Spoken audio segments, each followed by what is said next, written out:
Bharuch KG polytechnic સંકુલ ખાતે આયોજિત ગુજરાત ટેકનોલોજીકલ યુનિવર્સિટીની પરીક્ષામાં બહારથી આવતા પરીક્ષાર્થીઓને કડવો અનુભવ થયો હતો।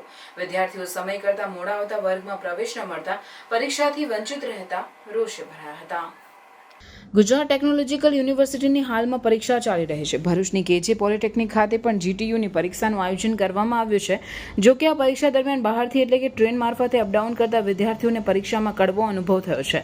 ટ્રેન મોડી પડતા કેટલાક વિદ્યાર્થીઓ પરીક્ષાના નિયત સમય મર્યાદા બાદ કેજી પોલિટેકનિકના પરીક્ષા કેન્દ્ર પર પહોંચ્યા, પરંતુ તેઓને પરીક્ષા ખંડમાં પ્રવેશ આપવામાં આવ્યો ન હતો, જેના કારણે વિદ્યાર્થીઓ રોષે ભરાયા હતા। એકચ્યુઅલીમાં હતું એવું ને કે ભરૂચ અને પાલેજની વચ્ચે ટ્રેન મારી બંધ પડી ગઈ, તો ટ્રેનના કારણે હું અહીં ઘરે લેટ આવ્યો ને તો 5 મિનિટ લેટ થવાના બાબતે મને ત્યાં આગળ બેસવા નથી દીધું। એમને કીધું કે 5 મિનિટ પણ નથી ચલાવી લેવામાં આવે, તો એમને જીટીયુમાં અમે વાત કરી, ત્યાં આગળ પણ જીટીયુ વાળા બી ફોન નથી ઉઠાવતા કે અમને કોઈ રિસ્પોન્સ નથી આપતા ત્યાં આગળ, ને અમારી એક્ઝામ બગડી અને આજનો દિવસ આખો બગડ્યો। હવે એમાં અમારો ફોલ્ટ નહોતો, ટ્રેન એમાં વચ્ચે પડે એમાં અમારો ફોલ્ટ નહોતો સર।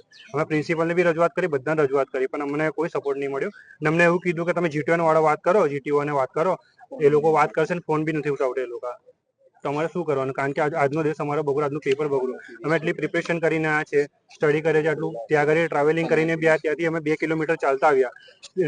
રેલવે ફાટકથી લઈને છેક બહાર સુધી હાઈવે સુધી અમે ચાલતા આવ્યા છે, તો બી ઘરે એક્ઝામમાં પહોંચવા માટે ખાલી 5 મિનિટ લેટ પડવા બાબતે અમને ઘરે એક્ઝામમાં બેહવા નથી દીધા।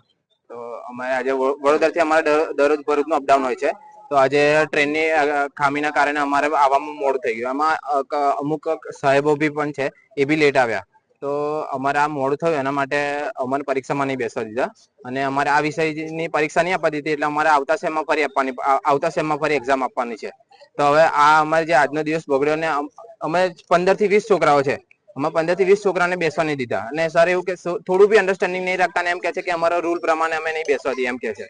તો હવે આજનો દિવસ બગડ્યો એનું જવાબદાર કોણ? આ પેપર બગડ્યું એનું જવાબદાર કોણ? અને અડધા જણને બેસવા દીધા છે, 500 જણ જે બી આ છે ને એ લોકોને બેસવા દીધા છે, અને એમ કે છે કે 10:40 સુધી તમારે અમે બેસવા દઈએ, તો 10:40 અમે અંદર આવી ગયા હતા, તો બી અમને નહીં બેસવા દીધા। પરીક્ષા કેન્દ્રમાં વિદ્યાર્થીઓના પ્રવેશ સંબંધિત વિવાદ અંગે કેજી પોલિટેકનિકના ઇન્ચાર્જ પ્રિન્સિપલ SM મિશ્રે જણાવ્યું કે જીટીયુની પરીક્ષા દરમિયાન સમય અવધિ કરતાં જે પરીક્ષાર્થી મોડા આવ્યા છે તેમને જીટીયુના નીતિ નિયમ મુજબ જ પ્રવેશ આપવામાં આવ્યો નથી, અને આ પરીક્ષામાં માત્ર તેઓની ગેરહાજરી થશે, પરંતુ વિદ્યાર્થીઓના ભવિષ્ય પર કોઈ અસર થશે નહીં તેવો બચાવ તેઓએ કર્યો હતો। આજરોજ અમુક વિદ્યાર્થીઓ પરીક્ષા કાર્ય માટે નિયત સમય મર્યાદામાં રિપોર્ટિંગ કરવાના સમય બાદ આવતા એમને પરીક્ષામાં નિયમાનુસાર જીટીયુના નિયમાનુસાર બેસવા દેવામાં આવેલ નથી, પણ આ ડિસિઝનથી વિદ્યાર્થીઓના ભવિષ્યમાં એવો કોઈ મોટો ફેરફાર થાય નહીં। ફક્ત આજના માટે જેઓ નથી બેસી શક્યા એ લોકોની એબસન્ટ આપવામાં આવશે, બાકી એમના ભવિષ્યમાં વર્ષ બગડવાનો કે એવો કોઈ પ્રશ્ન ઉપસ્થિત થતો નથી।